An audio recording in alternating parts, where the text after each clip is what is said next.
Hey everybody, welcome to the DIY Homefront. It's Ben and I'm playing a mechanic today. I'll be working on my 2013 Ford F-150 pickup truck. I need to do a little bit of work on the brakes because when you're in the mountains and you push them, they seem to do a little bit of a vibration, a shudder, especially the more you use them. Well, I had planned on starting this project by replacing the rotors that are on the rear wheels, but I don't think they sent me the right ones. So the rear brakes actually have a disc and a drum, and it uses a drum for the parking brakes. So the shape of the rotors between the front and rear wheels are very different. And these are what came in, and these are for the front wheels. I just don't know, somehow I must have got the part numbers confused when I was looking them up. Either way, I had planned on replacing these as a set. Replace the back and see if that got rid of the vibration, and then the front. Now I'm just going to do the front and see if that gets rid of the vibration and move on to the back. Well, if you've got a Ford 2009 to 2014 F-150 pickup truck, check out my other playlist titled Automotive Car and Trucks. Well, when the truck had about 80,000 miles, I ended up taking all the rims off and painting them and doing some work on the brakes. But that was before I was filming anything on YouTube, so I don't have that. So we're just going to have to keep moving forward, and I'm going to start by taking a 1.5 ton floor jack and jack up the truck so we can get this tire off. That way we'll be able to access the rotor and the calipers and everything we need to remove to get it swapped out. And I've got a jack stand that I'm going to put under here, and I'm going to do that in case the floor jack loses some hydraulic pressure, and that keeps the truck from lowering down onto me. Well, the next thing I'm going to do is take all the lug nuts off to remove the tire. And I personally believe if you're going to be doing a lot of work on cars, especially taking on and off tires, you really should end up purchasing a 1/2 inch impact driver. It really makes it a lot easier. I also have purchased a special socket that's designed to take off lug nuts from a rim, and it has a special nylon sleeve on it that's supposed to protect the rim as you do that job. Well, now with all the lug nuts taken off, I'll just reach up and grab the rim and pull it off of the hub. Now, if the rim doesn't come off the truck, you can try wiggling it from side to side. And in a worst case scenario, you can take a rubber hammer and bang on it and see if you can't knock it loose from the rotor. Next, I remove the two 13mm bolts that hold on the support bracket that keep the caliper in place. There's one on the top and one on the bottom of the hub. After removing those two bolts, the next thing to do is to get the caliper off. And sometimes that can be a lot easier said than done. You might find yourself like I am right now using a screwdriver to pry it loose, or on the other side I had to do this. Well, I'm having a hard time getting the calipers off because the rotors are very worn and they have a little lip on the outside edge that's grabbing hold of the brake pads, which doesn't allow the brake calipers just to come off. What I'm pointing at is a small valve that you can loosen up to help relieve the hydraulic pressure on the brake pads that are pushing them up against the rotor. It should be a 10mm bolt, and you can tell when you've got it loosened up because it should start leaking out some hydraulic fluid. I want to close that up, aren't I? This is something you're not going to leave open, so tighten it up after you've let some of the pressure out. And the reason why is you don't want any air to get into the lines. Now this particular one has a little rubber cap that you can put on top of it, and that's going to help keep trash and dirt from getting into the brake lines. I really struggled trying to get the caliper off of that rotor. Well, like I said, it can be really tricky trying to get that old brake caliper and those old pads off of a worn out rotor. But once you do have the caliper loose and free, you don't just want to let it sit there and dangle from that hydraulic hose it's on. I like to take a piece of copper wire and actually wrap that around the suspension and then wrap it around a hole in the caliper. That way it can support the weight and there's not any excessive pressure or tugging on that hydraulic hose. Well, the calipers really just squeeze the brake pads up against the rotor. So you're still going to have to remove the brake pads from that piece of metal that holds the caliper and the brake pads in place. Well, if you have any penetrating oil, now would be the time to break it out and use it on those two bolts that hold the caliper support bracket in place. With all the heat and rust and water that ends up around that support bracket bolt, it really does almost want to rust or fuse into place.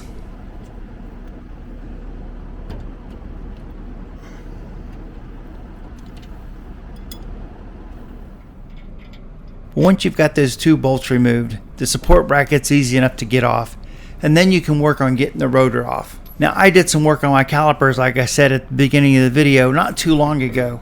So these rotors have been off in the past fairly recently. You might find your rotors are rusted on and are extremely difficult to get off. Well, in addition to replacing the rotors on my truck, I'm also going to replace the wheel speed sensors. And I'm going to do that because every now and then I get an error message on my dashboard that says Service AdvanceTrac. And I want to eliminate the wheel speed sensors as a potential reason for getting that error message. And to do that, I'm going to need to remove this dust cover. And as long as we have it off, I think we're probably going to go ahead and clean it up really good and paint it. To prepare this dust shield for painting, I will go ahead and clean both sides with a scrub brush, soap, and water. Now I will repeat this same process to both sides of the truck so that both the left and right hand side have new rotors, pads, and wheel sensors. Well, now that the dust cover is clean, we can go ahead and dry it off, and then we can take a good look at it and see what kind of shape it's in. Well, it looks like there's quite a bit of surface rust that's starting to occur on this piece. So let's get the wire wheel out and see if we can't knock some of that rust off. Well, the wire wheel does a really good job of cleaning everything up, especially if there's really not that much rust. But in these areas where the rust was pretty thick, I think I'm going to have to get some sandpaper and use that. Well, I've got some 150 grit drywall sandpaper that'll probably do just fine for what I need.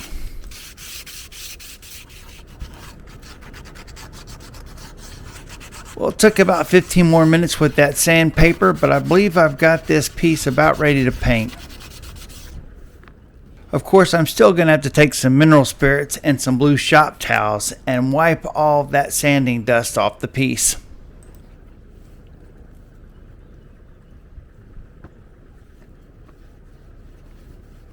Well, several shop towels later, and the piece is all cleaned up and ready for painting.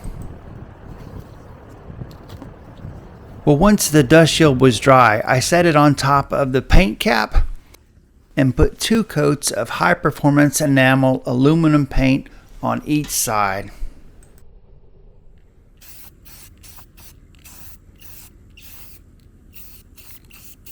Well, the paint will need to dry for about 15 minutes before the next coat. But in the meantime, let's take a look at the rotors that we took off of the truck.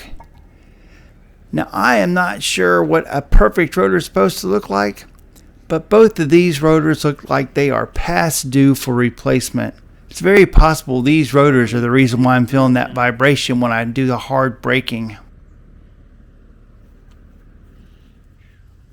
Well, it's been about 30 minutes and the 2 coats of aluminum paint we put on the first side is dry enough that we can flip this over and start putting 2 coats on this side. While the paint's drying, let's focus on the calipers and the 2 pistons.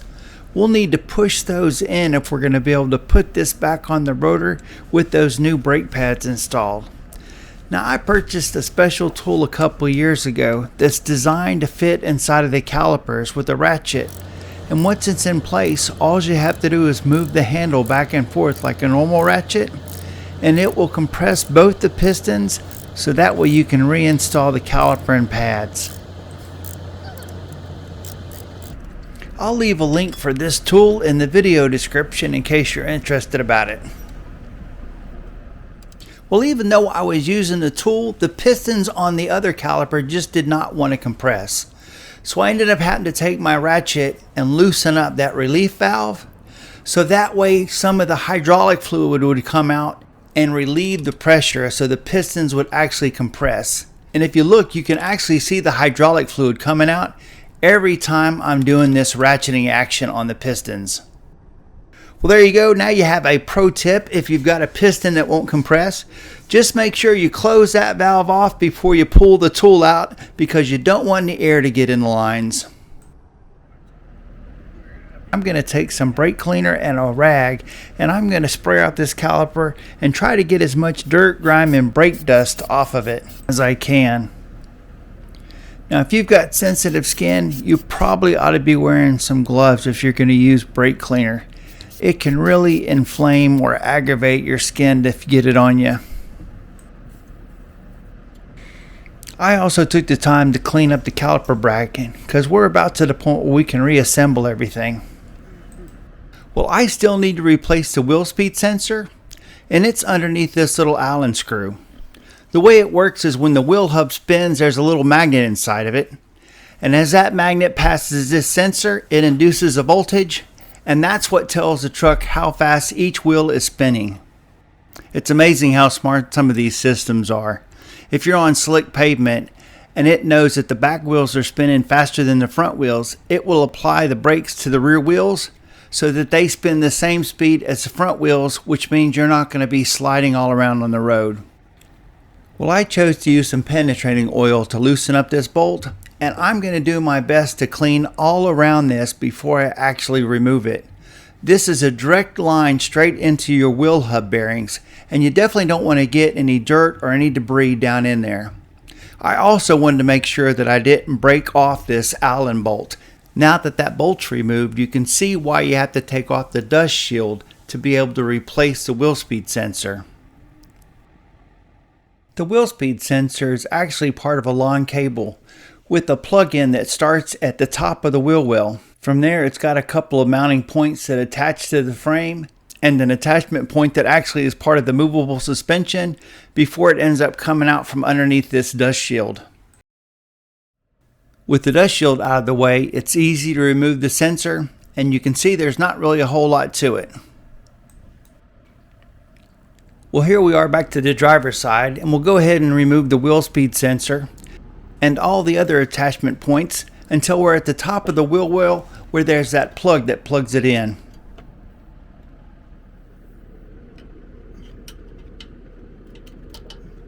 Here you can see two holes at the top of the wheel well, and that's where the plug was attached. I had already pried the plug loose before I got the camera set up. Now, it can be really tricky sometimes trying to get these plugs to come apart. There's a locking mechanism on it. And unfortunately, as time goes by, the plastic gets old and brittle, so you have to be really careful. But on this particular one, there's a little red piece that slides down and it locks it to prevent it from coming apart. And you've got to pry that red piece up and push in the indentation before the plug will come apart. I'll put the information about these wheel speed sensors and the rotors I'm using in the video description. Well, there's a small blue O-ring on this new wheel speed sensor, and I'm going to take some red and tacky farm grease and I'm going to put it around that O-ring to help lubricate it and to make sure that no water can get around there and into the bearings on the hub. Well, right here it's important that that wire goes right up behind that dust shield. So if the wire's not lining up very well when you're trying to attach it, you might need to twist it or flip the wire around. But once you do that, you can go ahead and get it all attached, and then up to the plug we go.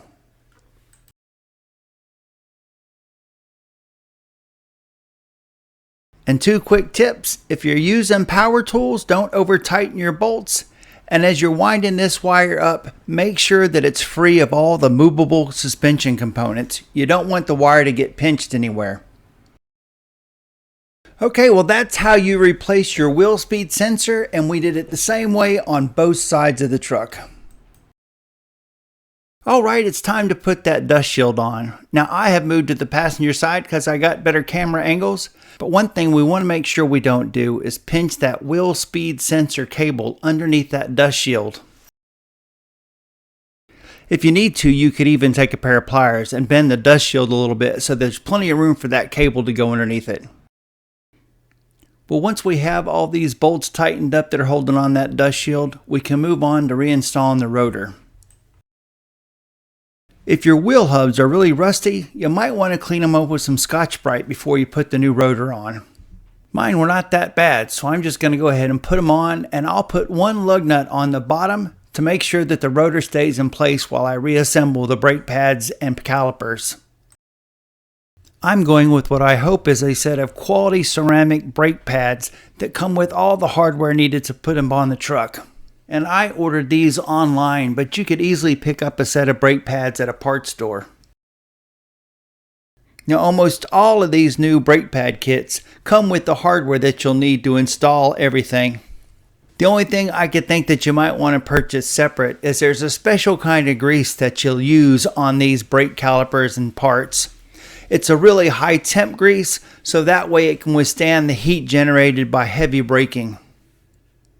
Well, I'm going to go ahead and remove these clips, and then I can take that high temp grease. I'll mix it up real good and tear the package open, and I'll put a little dab where the clips were. And that should help quiet these brakes out whenever you're applying them.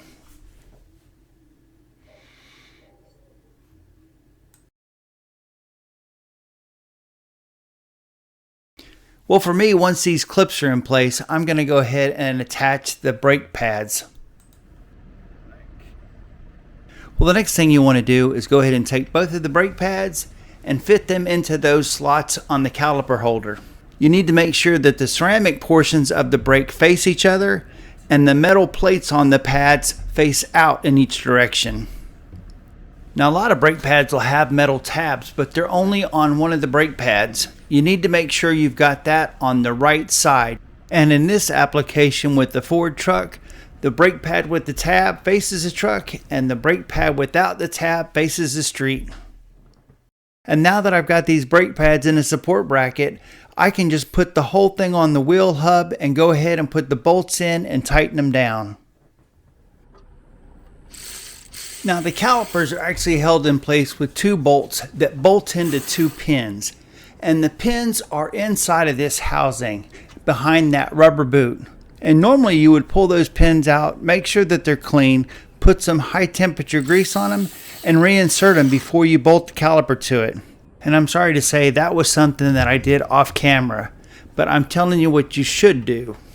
Pull the pins out, make sure they're clean, put grease on them, and reinsert them behind that rubber boot. Well, next it's time to put the caliper on. And even though it's got that copper wire that's holding it up in the air, I can still swing it over and get it into position. Now, I'm still going to have to do a little bit of jiggling to get it over the two pads, but it should fit on there. And once I got it in place, I can go ahead and put the lower bolts in before I pull that copper wire off of the top. The only thing left to do is to tighten everything down and then go get that front wheel.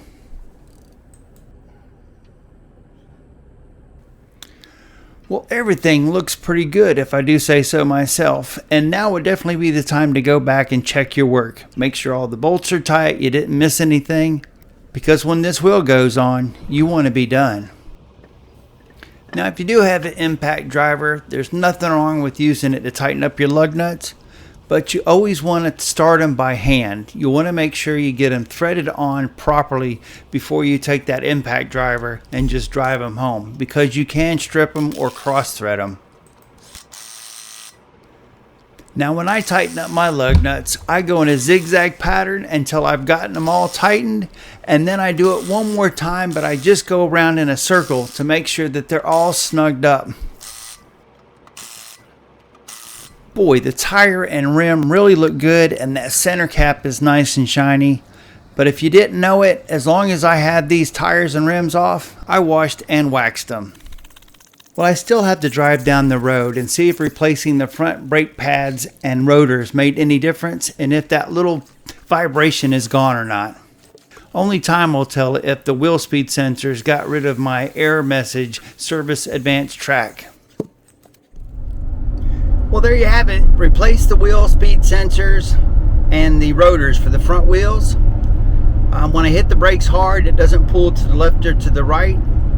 The vibration that I seem to have felt seems to be less. I won't really know until I get up into the mountains of North Carolina and really use the brakes. But there you have it. Now you know how to replace your wheel speed sensors and replace the rotors and disc brake pads. Thanks for watching. Like, subscribe, check out some of my other videos, because not all of them are about trucks. And I'll see you in the next one.